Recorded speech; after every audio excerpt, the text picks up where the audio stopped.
मोहतरम साथियों, बुज़ुर्गों और दोस्तों, गुज़िश्ता जुमे आप हज़रात की खिदमत में सय्यदना उमर इब्न ख़त्ताब रज़ियल्लाहु अन्हु की ज़िंदगी का मुख्तसर तज़किरा किया था और आखिर पे मैंने चंद ऐसी बातें भी आप हज़रात के सामने सुनाई थी जो हज़रत उमर फ़ारूक की चाहत थी और अल्लाह को हज़रत उमर फ़ारूक के वो मशवरे जो आपने हुज़ूर अकरम सल्लल्लाहु अलैहि वसल्लम को दिए, वो मशवरे अल्लाह को इतने पसंद आए कि अल्लाह ने उन मशवरों को कुरान का हिस्सा बना दिया। मेरे दोस्तों, ये बात के उस वक़्त हो सकती है कि जिस वक़्त इंसान का सीना और दिलो दिमाग पाक हो। ऐसा हो नहीं सकता कि किसी इंसान का दिल और दिमाग नापाक हो और उस पर इल्म व मारिफत के चश्मे फूट जाएं, ऐसा नहीं हो सकता। जब इंसान का दिल और दिमाग और सोचो विचार पाक होती है तो फिर इंसान की नज़र वो देखती है जो अल्लाह की चाहत होती है।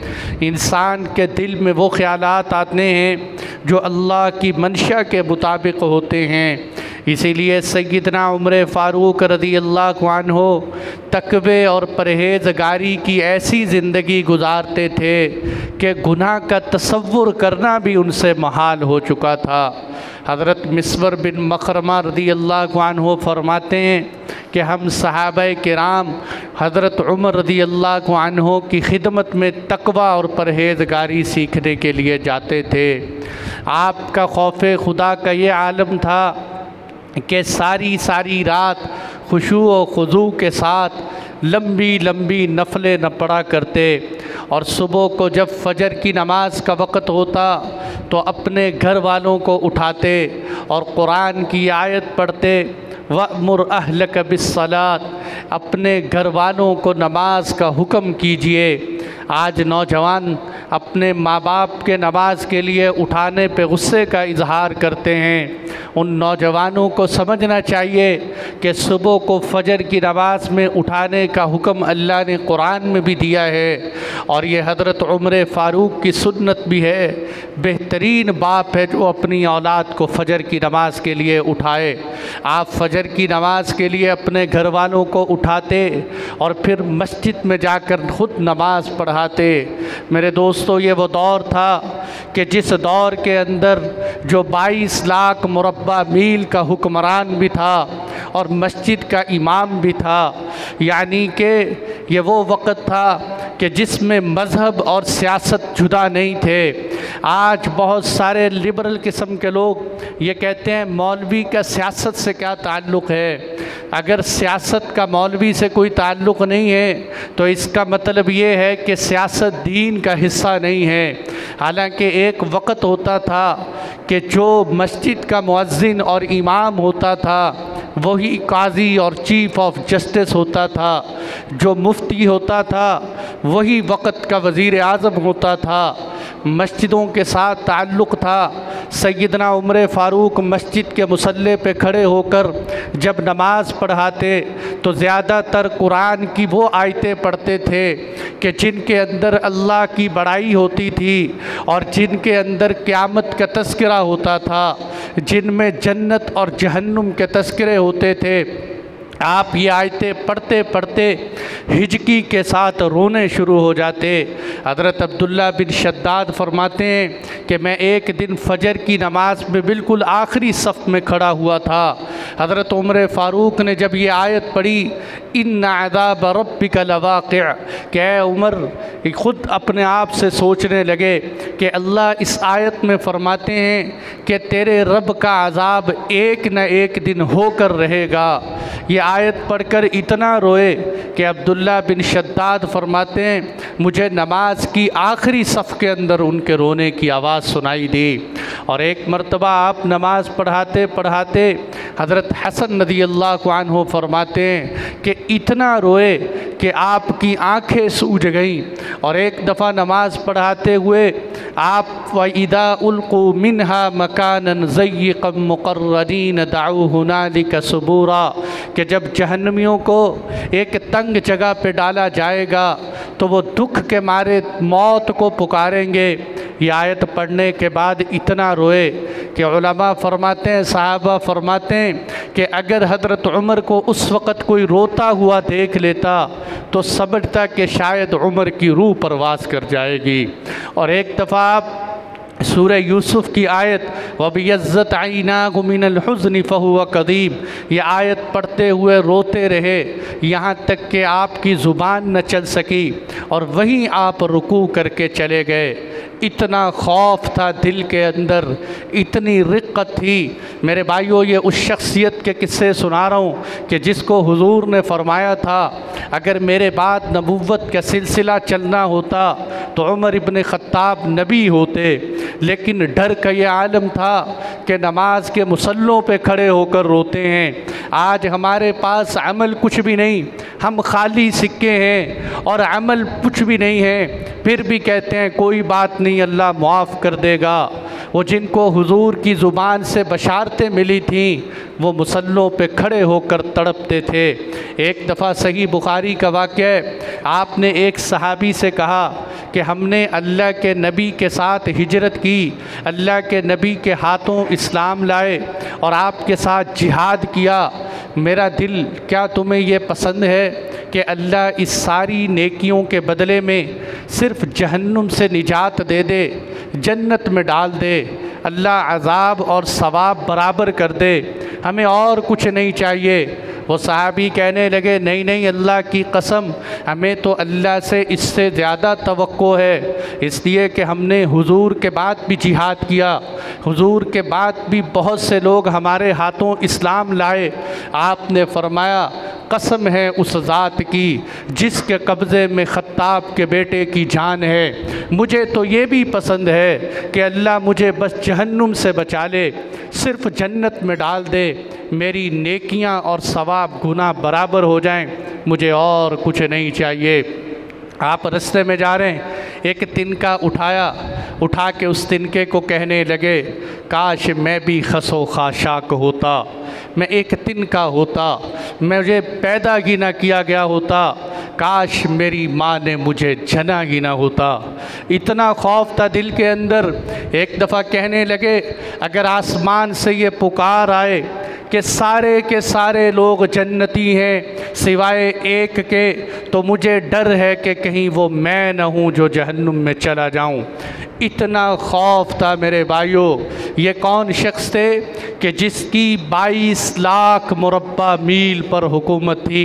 मैं कल देख रहा था हमारे पाकिस्तान का जो कुल एरिया है, पाकिस्तान का रकबा ये तकरीबन 3 लाख मुरब्बा मील बनते हैं। यानी पाकिस्तान की हुकूमत को अगर 7-8 दफ़ा ज़रब दी जाए, ये 7-8 पाकिस्तान बनाए जाएं, तब जाकर हज़रत उमर की खिलाफत तक पहुँचते हैं। 22 लाख मुरब्बा मील पर हुक्मरानी करने वाला शख्स कि जिसकी हुक्मरानी ऐसी थी कि जिन्होंने मशरिक़ के अंदर दूर दूर तक, मगरिब के अंदर जद्दा तक और जद्दे से आगे कई मुल्क मिस्र, इराक़, शाम और लीबिया और बड़े बड़े जनाब किरमान और मकरान और ख़ुरासान तक हज़रत उमर रज़ियल्लाहु अन्हु की फतूहात हैं। और आपकी फतूहात ऐसी थी कि उस वक़्त के ज़माने की 2 सुपर पावरें, एक कैसर रूम, एक ईरान का किसरा, ये 2 पावरें थीं। कैसर की ज़ेरे निगरानी 40 मुल्क थे और किसरा की ज़ेरे निगरानी 70 मुल्क थे। 70 मुल्क उधर, 40 मुल्क उधर, और पूरी दुनिया की ईसाईयत जो है वो कैसर की ज़ेरे निगरानी थी और पूरी दुनिया के बुत परस्त ये किसरा की ज़ेरे निगरानी थे। हज़रत उमर रज़ियल्लाहु अन्हु ने कैसर को भी फ़तह किया, किसरा को भी फ़तह किया, यहाँ तक कि आप उस वक़्त की वो सुपर पावर थे कि जब आपका नाम लिया जाता तो कैसर व किसरा के ईवानों में ज़लज़ला तारी हो जाया करता था। इतने रोब और दबदबे के बावजूद इस तरह की बड़ी हुकूमत इतनी पावरफुल होने के बावजूद उलमाए मुअर्रिखीन ने लिखा है कि अगर इस्लाम के शबाब का ज़माना देखना हो, इस्लाम की जवानी और उरूज देखना हो, तो हज़रत उमर इब्न ख़त्ताब के दौर को देखा जा सकता है। इतनी बड़ी खिलाफत के ऊपर इतने बड़े बादशाह होने के बावजूद आजिज़ी और इनकिसारी इतनी थी कि अपने आप को मुआशरे का एक छोटा सा फ़र्द समझते थे और जब बेवाओं की मशकें कंधे पर उठाकर पानी भर के ला के दिया करते थे। मेरे भाइयों, अपने ज़मीर पे हाथ रख कर पूछिए, आज के दौर में ये छोटी छोटी हुकूमतें संभालने वाले, लोगों से वोटें वसूल करके हुकूमतों पे आने वाले, कोई तसव्वुर कर सकते हैं कि अपने कंधे पे बेवाओं की मशकें उठाकर पानी भरने के लिए जाया करते थे और मुजाहिदीन के घर में जाते और जाकर कहते, तुम्हारे खामिद अल्लाह के रास्ते में गए हुए हैं, लाओ बाज़ार से कोई सौदा सलफ लाना है तो मैं ख़रीद के ला देता हूँ। और जब थक जाते तो मस्जिद के एक कोने में लेट जाते। एक दफ़ा आप उठे, बाज़ार में निकले, एक ग़ुलाम आ रहा था, आपने उसको देख के कहा कि भाई मुझे सवार कर लो, मैं थका हुआ हूँ। वो ग़ुलाम नीचे उतरने लगा। आपने फरमाया, मैं किसी को अपनी वजह से तकलीफ़ देना नहीं चाहता, तुम ऊपर बैठो, मैं तुम्हारे पीछे बैठता हूँ। मदीना मुनव्वरा की गलियों ने देखा कि ग़ुलाम आगे बैठा हुआ है, अमीरुल मोमिनीन पीछे बैठे हुए हैं, जिनकी 22 लाख मुरब्बा मील पर हुकूमत है। उसकी आजिज़ी की इनकिसारी का ये आलम है कि ग़ुलाम आगे और अमीरुल मोमिनीन पीछे। आज बाज़ लोग कहते हैं इस्लाम ने ग़ुलामी दी है। खुदा की कसम, इस्लाम ने जो ग़ुलामों को इज़्ज़त दी है वो आज पूरी दुनिया में कोई नहीं दे सकता। ग़ुलाम आगे हो, बादशाह वक़्त पीछे बैठा हो और एक सवारी पे आप जा रहे हैं। ये आपकी आजिज़ी थी, ये अपने अंदर इनकिसारी थी कि ग़ुलामों के साथ बैठते। और मेरे भाइयों, आपके अंदर ज़ुहद और क़नाअत इतनी थी कि हज़रत तलहा फरमाते हैं, क़दामत इस्लाम यानी आपसे पहले मुसलमान होने वाली शख्सियात तो बहुत गुज़री हैं और आपसे पहले बहुत सारे सहाबा भी गुज़रे हैं, लेकिन जो ज़ुहद और क़नाअत हज़रत उमर में था वो किसी और में नहीं था। कि आपके अंदर दुनिया से नफ़रत थी, दुनिया की बेतलबी आपके सीने के अंदर थी। आपका लिबास इंतहाई सादा होता था, कभी आपने अपने जिस्म पर नरम कपड़ा नहीं पहना और आपका लिबास इतना सादा कि आप इसी सादा लिबास के साथ बड़े बड़े ईरान और कैसर व किसरा के सफ़ीरों से जब मिलते तो मुसलमान कहते, अमीरुल मोमिनीन हमें शर्म आती है, आप बादशाह होकर इतने फटे पुराने कपड़ों के साथ कि 22 कि आप जब उन सफ़ीरों से मिलने के लिए जाते तो जिस्म पर 12 पैबंद लगा हुआ कपड़ा आप पर है, सर पे फटा हुआ इमामा है, पाँव के अंदर फटी हुई जूती है और बादशाहों से मिलने के लिए जा रहे हैं। एक दफ़ा हज़रत आयशा और हज़रत हफ्सा, ये दोनों अज़वाज मुतहरात, हज़रत हफ्सा हज़रत उमर की बेटी भी है, हुजूर की बीवी भी है, ये दोनों आकर हज़रत उमर से कहने लगी, अमीरुल मोमिनीन अब अल्लाह ने आपको खुशहाली दे दी है, आपने बड़े इलाके फ़तह कर लिए हैं, अब आप अपना तर्ज़ मुआशरत बदल लें, आप अपना स्टेटस बदल लें, अब वो हालात नहीं रहे। आपने फरमाया, अफसोस है तुम दोनों पर, तुम तो उम्महातुल मोमिनीन हो, तुम तो अज़वाज मुतहरात हो, तुम भी मुझे दुनिया की तरगीब देते हो। कान खोल के सुनना मेरे भाइयों, उस वक़्त हज़रत उमर फ़ारूक ने कैसे जुमले फरमाए। आपने फरमाया, आयशा तुम्हें वो वक़्त याद नहीं है कि जिस वक़्त हुजूर के पास सिर्फ़ एक चादर हुआ करती थी कि दिन को अल्लाह के नबी उस चादर को बिछा लिया करते थे, रात को उसी चादर को ओढ़ के सो जाया करते थे। ए हफ्सा, क्या तुम्हें हुजूर का वो वक़्त याद नहीं है कि जिस वक़्त तूने अल्लाह के नबी के रात को बिस्तर बिछाते हुए हुजूर का बिस्तर दोहरा कर दिया था कि हुजूर आराम फरमा सकें।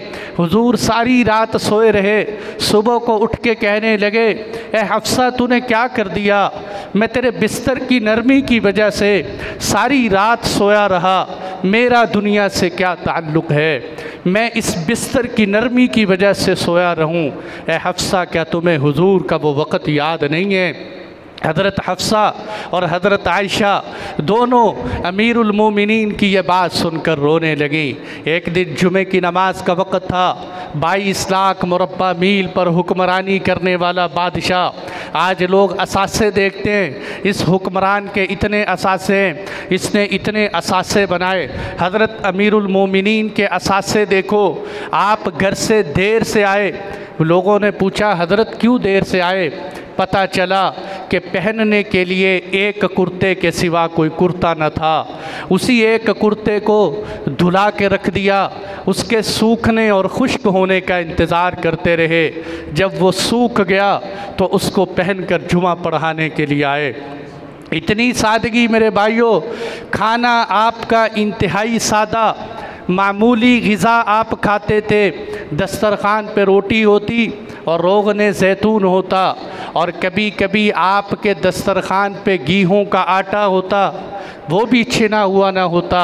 जो मेहमान और सफ़ीर आते उनको खाते हुए तकलीफ़ होती कि हज़रत उमर का खाना हमसे नहीं खाया जाता। एक दिन हफ्स बिन अबिल आस बैठे, जब भी खाने का वक़्त होता हज़रत उमर के पास से उठ के चले जाया करते।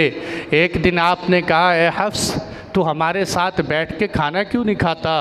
कहने लगे, अमीरुल मोमिनीन, आपका खाना इतना सादा होता है, मेरे वो हलक से नीचे नहीं उतरता, मैं कैसे आपका खाना अपने हलक से नीचे उतारूं?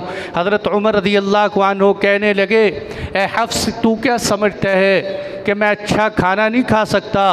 अल्लाह की कसम, अगर मुझे आखिरत का खौफ ना होता तो मैं भी तेरी तरह ऐशो इशरत का दिलदादा होता। मुझे आखिरत का खौफ है। आखिरत के खौफ ने मेरी ज़िंदगी सादा बना दी है। मेरे भाइयों, ये वो हिस्ट्री के अंदर बेमिसाल खलीफा और हुक्मरान थे कि जिसकी दुनिया कोई मिसाल पेश नहीं कर सकती। उनकी अंदाज़े हुक्मरानी, उनका अदलो इंसाफ, उनका निज़ाम एहतिसाब, इस सब को अगर देखा जाए तो वो सारे का सारा बेमिसाल था।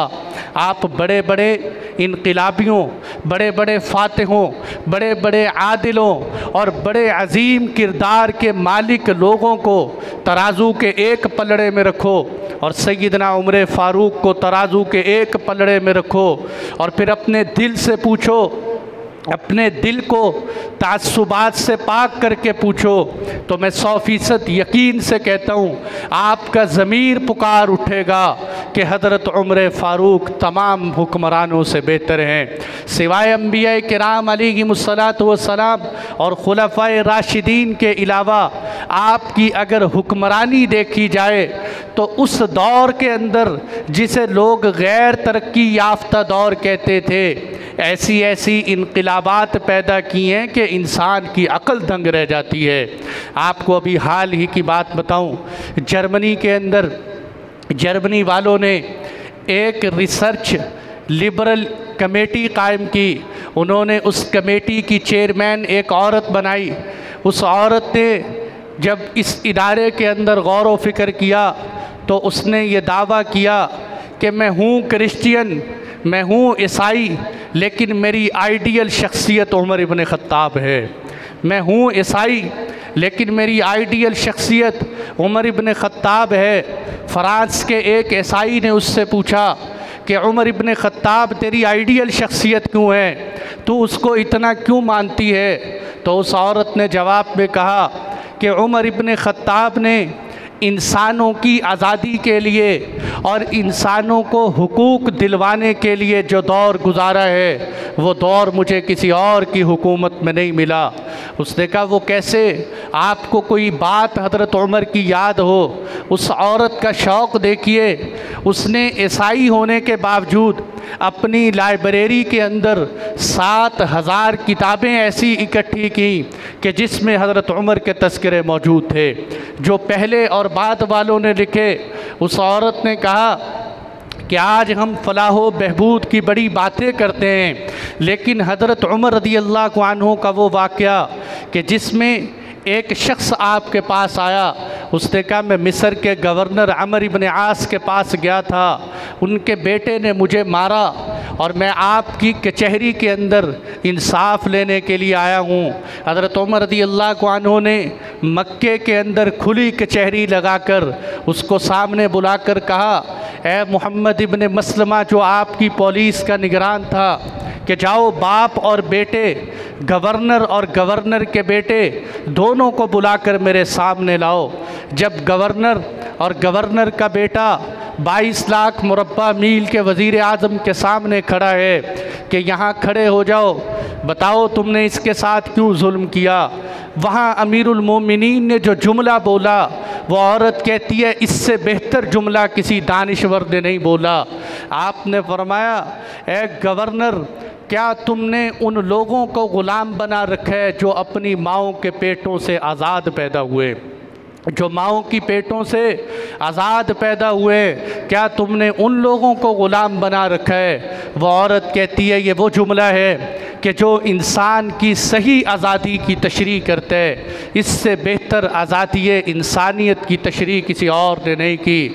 आपने फरमाया ये गवर्नर सामने खड़ा है, गवर्नर का बेटा सामने खड़ा है, जितने कोड़े इसने तुझे मारे हैं उतने तू भी इसको मार। खुली कचहरी के अंदर इतना बड़ा अदल इंसाफ उमर इब्न ख़त्ताब के दौर के अंदर हुए। ये वो अजीम बादशाह थे कि जिनके लिए खिलाफत और बादशाहत फूलों की सेज नहीं थी बल्कि कांटों का तख्त था। वो उस तख्त पे बैठकर वो ज़िम्मेदारी उनको रातों की नींद उड़ा दिया करती थी। आपको रातों को नींद नहीं आती थी, देर देर तक जागते रहते थे। एक दफ़ा आप बैठे हुए और हज़रत अमर इब्न आस का कासिद इस्कंदरिया की फ़तह की ख़बर लेकर जब मक्का मुकर्रमा से मदीना मुनव्वरा पहुंचा तो उसने आपको ख़बर देने में कुछ ताख़ीर कर दी कि ज़रा ठहर के बता देता हूँ। आपने उसको बुलाया कि भाई तूने इस्कंदरिया की फ़तह की ख़बर इतनी ताख़ीर से क्यों सुनाई। वो कहने लगा, हज़रत मैंने सोचा कि आप आराम कर रहे होंगे, आपकी नींद में खलल आ जाएगा। आपने फरमाया तूने गलत सोचा, अगर मैं दिन को सो जाऊं तो आवाम का नुकसान होगा, तो पब्लिक का नुकसान हो जाएगा, और अगर मैं रात को सो जाऊं तो मेरा अपना नुकसान हो जाएगा। मेरी रातों की नींद भी उड़ी हुई, दिन की नींद भी उड़ जाती है। दुनिया के अंदर कोई ऐसा हुक्मरान जो रातों को उठकर मदीने की गलियों में पहरा देता हो कि कोई भूखा प्यासा ना हो, किसी को ज़रूरत ना हो, किसी को कोई हाजत ना हो। एक दफ़ा आप मदीने की गलियों में पहरा दे रहे हैं, आपके नौकर हज़रत असलम आपके साथ हैं। वो फरमाते हम गए एक औरत के पास कि एक औरत चूल्हे पे सालन पका रही है और पास बच्चे बैठे हुए रो रहे हैं। हमने पूछा ये औरत, ये बच्चे क्यों रो रहे हैं। वो औरत कहने लगी अमीरुल मोमिनीन, वो अमीरुल मोमिनीन का तो पता नहीं था, उससे समझा शायद कोई और ही है। कहने लगी कि ये मेरे बच्चे भूख प्यास की वजह से बिलबिला रहे, मेरे पास पकाने को कुछ नहीं है, मैं हंडिया दिखा के बच्चों को बहला रही हूँ। ये बात सुनकर रोने लगे। अपने ग़ुलाम को साथ लिया, बैतुल माल से बोरी उठाकर कहा मेरे कंधे पे लाद दे। ग़ुलाम कहने लगा आप अमीरुल मोमिनीन हैं, ये बोरी मेरे कंधे पे लाद दें। हज़रत उमर कहने लगे क़यामत के दिन मेरा बोझ तू नहीं उठाएगा, मैं अपना बोझ खुद उठाऊँगा। 22 लाख मुरब्बा मील पर हुक्मरानी करने वाला अवाम के आटे की बोरी कंधे पे उठा के जा रहे। आज लोग तस्वीरें दिखाते हैं कि बाज़ार के अंदर फ़लाँ हुक्मरान 2 दुकानों पे चक्कर लगा के आ गया। 22 लाख मुरब्बा मील की हुक्मरानी अपने कंधों पे बोरा उठाकर पब्लिक की खिदमत के लिए जा रहे हैं और ये पता भी नहीं है कि अमीरुल मोमिनीन है। वहाँ जाकर जब आटा पहुँचाया, सालन पकाया, खादिम ने कहा चलते हैं। कहने लगे नहीं नहीं, मैंने जिस तरह अपनी आवाम को रोते हुए देखा था, जिस तरह मैंने इन बच्चों की आंखों से आंसू देखे थे, अब मैं इनके चेहरों पे मुस्कुराहट देखना चाहता हूँ। आप वहाँ बैठकर उनकी मुस्कुराहट देखते रहे। जब वो हंसने लग गए फिर आप वापस गए। ये वो थे जो रातों को गलियों में यूं पहरा देते थे। एक दफ़ा आप रात को आए, आपने देखा कि एक बद्दू बाहर बैठा हुआ है और अंदर एक खैमा लगा हुआ है, खैमे के अंदर से दर्द और तकलीफ़ की आवाज़ आ रही है। आपने उस बद्दू से पूछा कि भाई क्या हुआ, खैमे में किसी को तकलीफ़ है? कहने लगे कि अंदर मेरी बीवी है कि जिसको दर्द ज़ेह की तकलीफ़ हो रही है, बच्चे की विलादत की तकलीफ़ है। आप फ़ौरन घर गए, अपनी बीवी उम्मे कुलसूम बिनते अली को अपने साथ लिया और वापस आकर उस बद्दू से कहा, ये मेरी अहलिया और बीवी है, इसको खैमे के अंदर ले जाओ। वो अंदर गईं और उन्होंने जाकर उनकी खिदमत की। थोड़ी देर बाद जब वो खैमे से बाहर आईं तो कहने लगी, अमीरुल मोमिनीन, अपने साथी को मुबारकबाद दीजिए कि अल्लाह ने उनको बेटा दिया है। उस बद्दू को उस वक़्त पता लगा कि ये जो खिदमत कर रहे ये तो मुसलमानों का बादशाह है। माफ़ी मांगने लगा कि जनाब मुझे पता नहीं चला। आपने फरमाया, नहीं नहीं, ये उमर की ज़िम्मेदारी है कोई तारीख़ में ऐसा शख्स कि जिसकी खातून अव्वल मुसलमानों की दायागिरी की खिदमत करती हो और जिसका खामिद रातों को मदीने की गलियों में पहरा देता हो? ये थी इंसानियत की खिदमत, ये है इंसानियत की फलाह व बहबूद। इसीलिए हज़रत हसन बसरी फरमाया करते थे, हज़रत उमर के तज़किरे किया करो, हज़रत उमर के तज़किरे किया करो, इसलिए कि हज़रत उमर के तज़किरे से अदल फैलता है, इंसाफ फैलता है, और जहाँ इंसाफ फैलता है वहाँ अल्लाह की रहमतें उतरती हैं। ये रातों को मदीना, एक दफ़ा आपको ख़बर मिली कि मदीना मुनव्वरा से बाहर 2 मील के सफ़र पर एक काफ़िला आया है जो रात को ठहरा है। आपने अपने ग़ुलाम हज़रत असलम को साथ लेकर, या बाज़ रिवायतों में अब्दुर्रहमान बिन औफ़ को साथ लेकर वहाँ पहुँचे। आपने कहा, भाई हम मदीना मुनव्वरा से 2 पहरेदार आए हैं, अब आपको पहरा देने की ज़रूरत नहीं है, हम सारी रात आपका पहरा देंगे। इंसानियत अंदर बैठी सो रही है और अमीरुल मोमिनीन बाहर गली में खड़ा पहरे दे रहे और इंसानियत की हिफाजत कर रहे कि हम आपका पहरा देंगे। उसी हालत में जब आप उनका पहरा दे रहे थे, आपने सुबह को उनके लिए खाने का इंतज़ाम किया। तो तवज्जो से सुनने की बात है कि जब खाने का इंतज़ाम किया तो उसी में आपने देखा कि एक साहिब बैठे हुए हैं कि जो बाएं हाथ से खाना खा रहे हैं। आप उनके पास गए, कहने लगे, क्या रसूलुल्लाह की सुन्नत के ख़िलाफ़ खाते हो? अल्लाह के महबूब दाएं हाथ से खाते थे, तुम बाएं हाथ से खा रहे हो। वो कहने लगे, क्या आपको पता नहीं है जंग मौता के अंदर मैंने हुजूर के साथ जिहाद किया तो मेरा बाजू कट गया, अब मेरा सिर्फ बायां बाजू बाकी है, दायां कटा हुआ है, मैं बाएं से खाता हूँ। ये बात सुननी थी कि अमीरुल मोमिनीन गिर के रोने लगे और आँखों से आंसू जारी हो गए। वो कहने लगा, आप रोते क्यों हो? आपने फरमाया, मुझे डर लगा कि क़यामत के दिन अल्लाह पूछेगा, ए उमर, तेरी हुकूमत में एक बद्दू था कि जिसका बाजू कटा हुआ था, उसको नहलाता कौन होगा, उसको वज़ू कौन करवाता होगा, उसको खाना कौन खिलाता होगा? उमर, तूने उसको ग़ुलाम नहीं दिया, तूने उसकी खिदमत नहीं की। ए बद्दू, मुझे माफ़ कर देना, क़यामत में अल्लाह मेरी बाज़ पुरस न करे।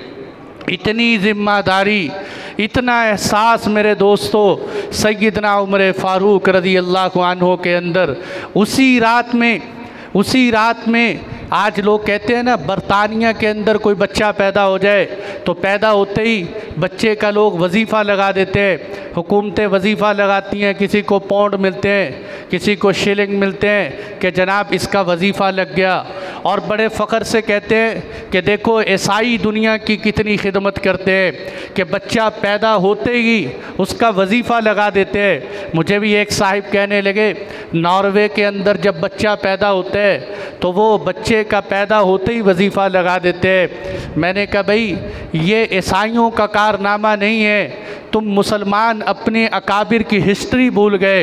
ये हज़रत उमर फ़ारूक का कारनामा है कि आप जब उस कबीले और काफ़िले का पहरा देने के लिए गए, आपने देखा कि औरत के पास बच्चा बैठा हुआ रो रहा है। आपने औरत से कहा कि इसको चुप कराओ, इसको, ये क्यों रो रहे? आप थोड़ी देर बाद फिर आए, वो बच्चा फिर रो रहा है। आपने फरमाया तू बड़ी बेरहम माँ है, तेरा बच्चा रो रहा है और तू फिर भी पास बैठी है। बच्चों के रोने की आवाज़ भी अमीरुल मोमिनीन को बर्दाश्त नहीं होती थी। आपने फरमाया तू कितनी बेरहम माँ है। वो कहने लगी आपको हकीकत का पता नहीं है, मैं असल में इस बच्चे का दूध छुड़वाना चाहती हूँ और ये दूध छोड़ता नहीं है। मैं दूध इसलिए छुड़वा रही हूँ कि अमीरुल मोमिनीन उस वक़्त तक वजीफ़ा नहीं लगाते जब तक बच्चे का दूध न छुड़ा दिया जाए। मैं इसका वजीफ़ा छुड़वाना चाहती हूँ। आप गए मस्जिद में, सुबह फजर की नमाज़ पढ़ाई। सहाबा फरमाते हैं उस रात की फजर की नमाज में हज़रत उमर खड़े रोते रहे और सलाम फेरने के बाद कहा कि मुझे क्या हो गया, उमर तो हलाक हो गया। उमर ने पता नहीं कितने बच्चों पे जुल्म किया है, पता नहीं उमर के इस कानून की खातिर कितने बच्चे रोए होंगे। आपने फरमाया आज के बाद जैसे ही बच्चा पैदा होते ही उसका वजीफ़ा लगा दिया जाए, पैदा होते ही उसका वजीफ़ा तय किया जाए। ये हज़रत उमर रज़ी अल्लाह अन्हु का बनाया हुआ कानून है जो आज यहाँ नाफिज है। मेरे दोस्तों, ये उनकी हुक्मरानी थी, ये उनका अंदाज़े हुक्मरानी था। आज देखो उस 22 लाख मुरब्बा मील के हुक्मरान के मुकाबले में बड़े बड़े बादशाह आए, बड़े बड़े फातहीन आए।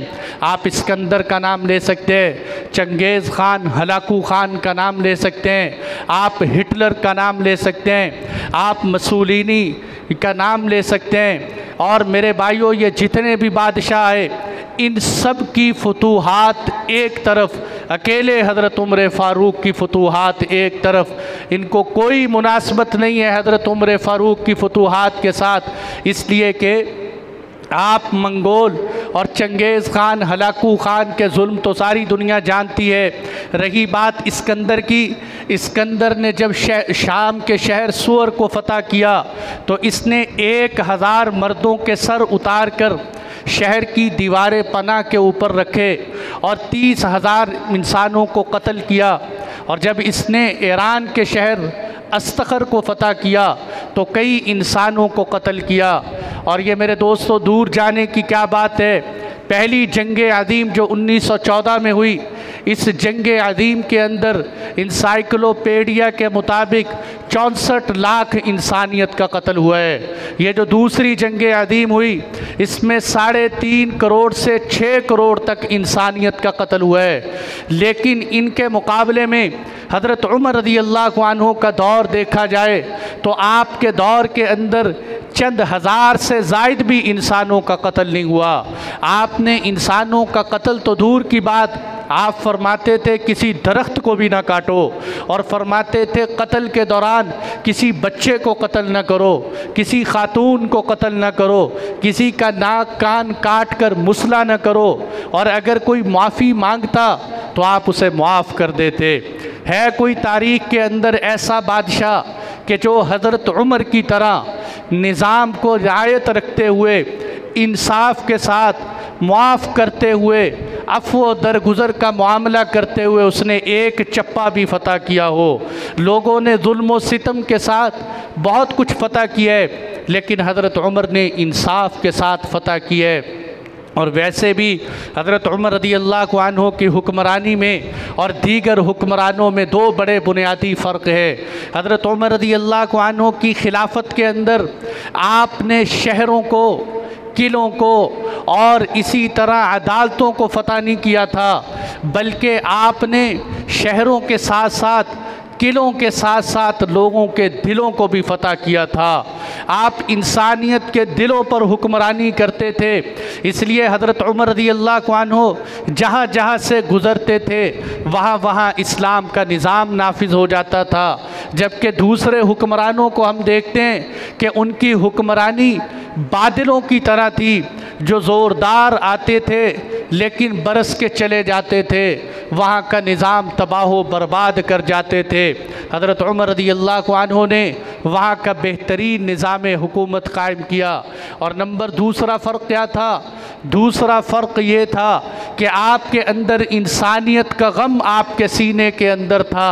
लोगों को कत्ल करना आपका मकसूद नहीं था, बल्कि अल्लाह के दीन को फैलाना मकसूद था। ये बड़ा बुनियादी फ़र्क था आपके अंदाज़े हुक्मरानी में। और मेरे भाइयों, जैसे मैंने पहले बताया कि ऐसी इनक़िलाबात और ऐसे इस्लाहात और निज़ाम हज़रत उमर ने कायम किया है कि उस गैर तरक्की याफ्ता दौर के अंदर ऐसी इस्लाहात इंसान की अक्ल दंग रह जाती है। सबसे पहले अदालतों का निज़ाम और जजों का निज़ाम ये हज़रत उमर ने कायम किया। सबसे पहले सराय खाने, मुसाफिर खाने हज़रत उमर ने कायम किए। शहरों के अंदर सबसे पहले मेहमान खाने हज़रत उमर ने कायम किए। पुलिस का निज़ाम सबसे पहले हज़रत उमर रज़ी अल्लाह अन्हु ने कायम किया।